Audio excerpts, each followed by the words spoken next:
What's going on? Everybody's fragged out, swagged out, and you already know that I got time today because this is my second video. Yes, this outfit or this what you seeing right here, I didn't put on the next day.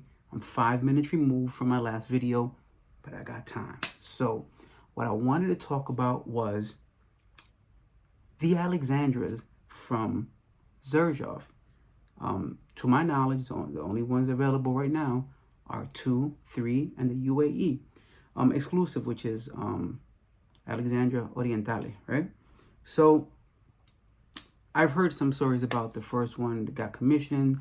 It was good. They couldn't recreate it, so they went with the closest thing, which is what ultimately became Alexandria II. And that is this right here. Number 3 is this pretty bottle right here. And the UAE is this one that looks almost identical to 2, except you can see that the UAE exclusive sticker on the side. So what are we talking about with Alexandria? Well, what we're really talking about in terms of DNA is lavender, rose, and oud in some type of variation. And that variation is what we're going to see here with these 3 and determine whether or not the purchases are redundant. Which is the best? I'm not going to tell you that because your nose is different from mine. So I'm not here to tell you like who's the winner. I will tell you which is my favorite for what occasion. And that kind of goes into answering, are they redundant? So right off the bat, I don't think they are redundant. Are they similar DNAs? Sure. But I also have a lot of oud fragrances. So, you know, while we're talking about that, I could probably get rid of half of those. Each one has its own type of characteristic, and it's good for what it's good for. So I'll start with the OG here, which is the original Xerjoff number 2, which weird that the 2 is the OG, not a 1, but you can't find those anywhere.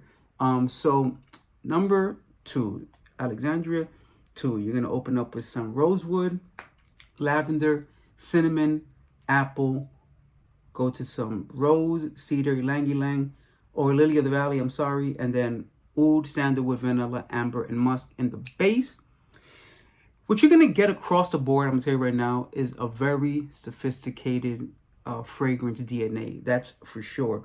So in this one right here with the number 2, immediately as it opens, you're going to get a blast of that lavender with kind of like apple cinnamon cocktail up there, which is kind of lavender refresh, but that spiciness from the cinnamon with the apple, it's doing something interesting. It's not typical. I think that's what really launched the hype behind Alexandria II and the Alexandrias when they come out. It's that something different, and I like that opening. It's gonna quickly move into some of that rosiness in the heart, and while there is Lily of the Valley, I don't really detect how that plays a part here, but I'm sure it does.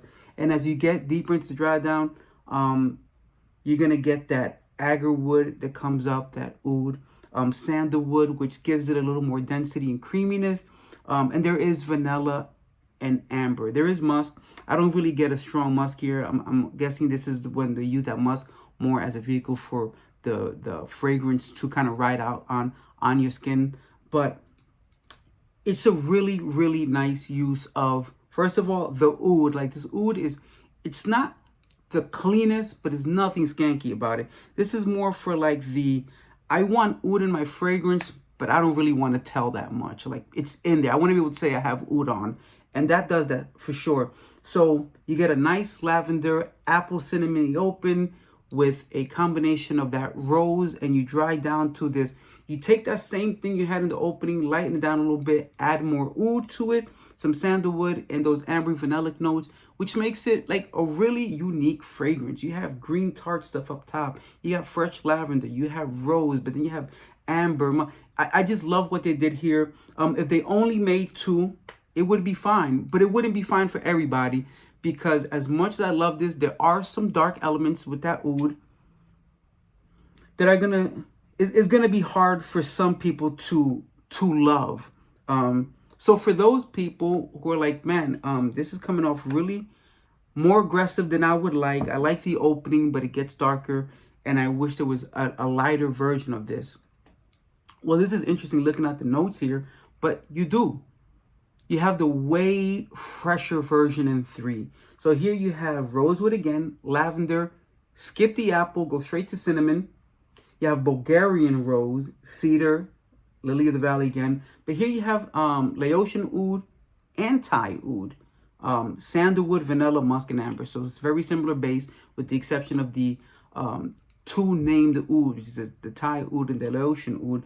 And this blend of ouds with that opening, so now you're taking away some of that green sharpness that some may perceive as sharp anyway from that green apple, and you're gonna get just straight lavender and cinnamon in the open with that Bulgarian rose. It makes it a very classy kind of fragrance. The ouds here are weird. Like you definitely know this oud, but it's so subtle. It's so tamed. It's so well blended. It doesn't compete with any of the other notes. And if you read a list like this, where you have 2 different ouds and lavender and rose, it would seem like there might be some competition here, but this is blended so well. If I had to recommend blindly to anybody, any of the Alexandria, it's going to be 3. 3 is just, it's easy. You can wear this on a date. You don't have to do too much explanation of what, it smells good. It smells good. It's the most user-friendly of all 3 because there's not much explained here. You open it, you have lavender, you have rose, you have a nice sweet blend of ouds, coupled with that vanilla and that amber. It just makes the fragrance a really nice date fragrance. Can you use it in other things? Sure, you can use it to a party. Can you wear it to work? You can. You absolutely can. Although I do think you can wear this easily to a date, it doesn't have that really like cloying or calling, attention grabbing kind of effect. It just, if you smell it, it's pleasant. It works in kind of all environments. So this is kind of like the multi-tool of the Alexandria line. And then we get to the heavy guy, and that is the UAE Alexandria Orientale. And this one right here, I don't know which one is my favorite, okay? But the one that I appreciate the perfumery behind the most is the UAE.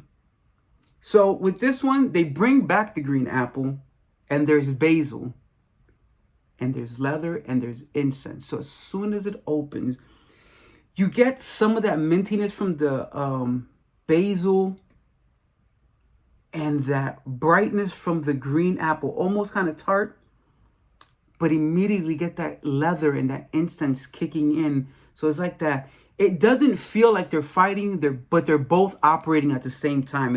It's not like one and then later on the other. It's leather and incense while simultaneously you have that apple and that basil.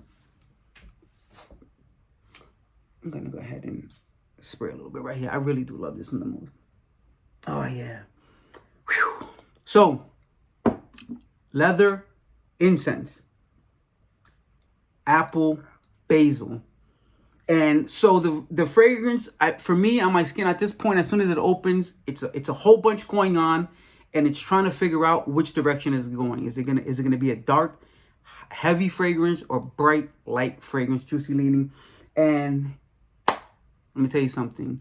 The oud at the base and the tobacco at the base work their way up immediately and let you know what we're working with. So you have that green apple, that basil, that leather, that incense.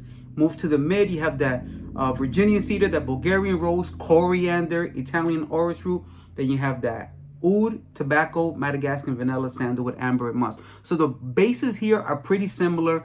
The tops sometimes and the mids, like I said, these are all the exact same DNA, and you're moving stuff around to change the overall composition. But with this one, again, you get that apple, you get that lightness, but you get that leather and that incense. That incense immediately starts blending with that coriander, giving it the spicy and incensey, smoky kind of vibe to it. But at the same time, that rose offers that almost kind of tart rose. Really, really elegant rose they add here. But then you have that tobacco and that oud, which really want to overpower the rest of things that are going on. So it becomes more of a oud tobacco amber fragrance, kind of dressed up by the green apple and the rose and the smoke and the coriander. The leather is a heavy player here too. But as it starts to dry down, it becomes more about oud, tobacco, amber, and some of that apple. You would expect the apple to die out way sooner, but for some reason, it stays there for a while, for a good while. So overall, the strongest, best performer for me, UAE. The most artistic perfumery going on here and really playing with the elements here and making a beautiful fragrance, UAE. The classic, more of the Western appeal of Alexandria II. And then the one that's just going to be easier for anybody, collector, non-collector, you know, expensive, indie, whatever. Alexandria III. It's just fresh, lavendery, soapy almost, but at the same time, it has those ouds that I blended so nice. So you have something to choose from. You can go with the easy option. You can go with the, I'm getting into more complicated artistic type style fragrances with the two, or you can go hard body with it. I'm into Middle Eastern. I like smoky. I like oud. I like that vibe. I like that mysterious thing. Then this is it right here, UAE. Overall, 3 great fragrances that definitely start with the same DNA, but all take a different turn on the road. And I like all 3 of them. So my favorite is the entire line. You pick a date, I'll pick a fragrance. And that's how we rocking. If you've watched the video for this long, thank you very much. Hopefully you got something out of it, because I know there's usually a lot of fragrances about, or questions about these Alexandria fragrances. If you did get something out of it, thumbs up, please, because it helps the channel. If you're not subscribed, please do subscribe, because it additionally helps the channel. And lastly, if you have any questions, any requests, any comments, something that I missed out, something that you think really everyone should know about, go ahead and leave it in the comment. I try to respond to everything daily. I go through all my messages.